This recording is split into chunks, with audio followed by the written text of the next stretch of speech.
कि prime minister है Thailand में। No doubt Thailand is a beautiful place, अच्छी जगह है।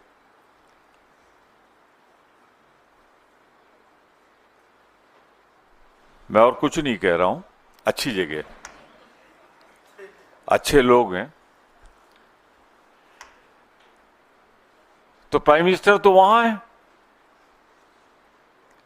और होम मिनिस्टर शायद छत्तीसगढ़ जा रहे हैं या कहीं जा रहे हैं। तो कल 4:15 बजे तक आपको जगाया गया, हम लोगों को जगाया गया। हमारे एलओपी ऑन रिकॉर्ड हैं कि भाई इस पे मणिपुर बहुत महत्वपूर्ण जगह है, जहां पिछले सालों से, कई दिनों से अनप्रेसिडेंटेड वायलेंस है। सड़कों पे बलात्कार, हत्याएं। तो इस पर विस्तार से जब आप प्रेसिडेंट रूल लगाने जा रहे हैं तो चर्चा होनी चाहिए। और मैं आपके लिए एक फैक्ट दे दूं कि हमारे यहां 3 घंटे इस पर चर्चा अलॉटेड थी, 3 आवर्स मणिपुर पे, प्रेसिडेंट रूल पे। और मालूम है कितनी जल्दी खत्म किया उसको? 50 मिनट में। तो मतलब कल रात जगह इसीलिए हुआ कि आज डिस्टर्ब किया जाए हाउस को और सैनिटाइज किया जाए। तो वही जो मैंने कहा कि भारतीय जनता पार्टी के अंदर तानाशाही का डीएनए, फासिज्म का डीएनए समा गया है और वो लगातार लोकतंत्र की हत्या कर रहे हैं। नंबर 1। अब नंबर 2 पे आइए।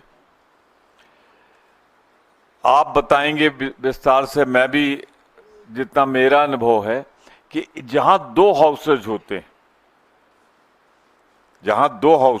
हैं, वहां एक हाउस में दूसरे हाउस की रूल है, तो ट्रेडिशन ही नहीं है, रूल है।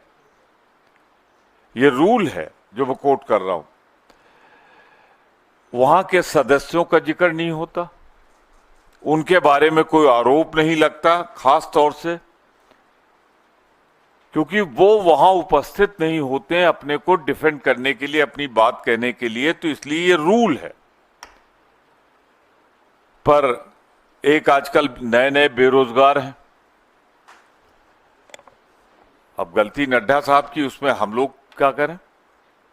अब हिमाचल से एक ही मंत्री हो सकता था शायद। तो अनुराग ठाकुर आजकल बेरोजगार, तो बुलडोजर उन्हीं को दे दिया जाता है, तुम चलाओ इसे। जिस तरह जो मैं कहूंगा हिंदुस्तान की पॉलिटिक्स में सीनियर मोस्ट एलओपी राज्यसभा और हमारे कांग्रेस प्रेसिडेंट मल्लिकार्जुन खड़गे पे जो बेबुनियाद, झूठे, आधारहीन आरोप लोकसभा में आप लगा रहे हैं। अरे आपका काउंटर पार्ट राज्यसभा में है, आपका वहां पे जो प्रेसिडेंट है बीजेपी की, वो वहां नेता हैं, आपके सदस्य हैं, वो ये आरोप लगाते तो खड़गे साहब उसका जवाब दे देते, हम लोग जवाब दे देते, फिर खड़गे साहब भी। मैं तो बधाई दूंगा अपनी कांग्रेस लोकसभा में लीडर को, डिप्टी लीडर को और मेंबर्स को कि उन लोगों ने रूल्स के हिसाब से प्रतिवाद किया और आखिर में उसे कार्रवाई से निकालना पड़ा। कल जब राज्यसभा में इस बात को खड़गे साहब ने चुनौती दी तो सबने माना कि हाँ गलत। तो नंबर 2 ये नया ट्रेडिशन हो। इसमें एक चीज और जोड़ देता हूं, सोनिया जी के लिए भी आज लोकसभा में डायरेक्टली तो नहीं, उन्होंने अपनी पार्लियामेंट्री पार्टी की मीटिंग में क्या कहा गया इसका जिक्र हुआ। तो क्या मतलब बिल्कुल भाजपा डेमोक्रेसी में यकीन ही नहीं करती। मानो ट्रेडिशन ना फॉलो करो पर रूल्स तो फॉलो करो।